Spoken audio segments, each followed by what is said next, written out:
Sir, idea മതി 5 ലക്ഷം രൂപയുടെ പലിശരഹിത വായ്പ അതൊരു ഗ്യാരണ്ടി ആയിരുന്നു.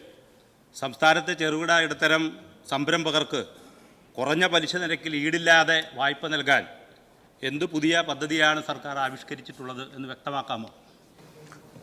സർ, നല്ല ഐഡിയ ഉണ്ട് എങ്കിൽ, ഫീസിബിളാണ് എന്നുണ്ടെങ്കിൽ ആ സംരംഭം യാഥാർത്ഥ്യമാക്കാൻ വേണ്ടി ഒരുപാട് പദ്ധതികളുണ്ട്.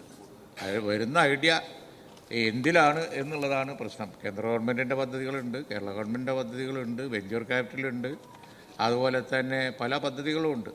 അപ്പോൾ ഇപ്പോൾ നൂതന ടെക്നോളജിയിലൊക്കെയാണ് എന്നുണ്ടെങ്കിൽ അതിന് സഹായം കിട്ടുന്ന പല കാര്യങ്ങളുമുണ്ട്.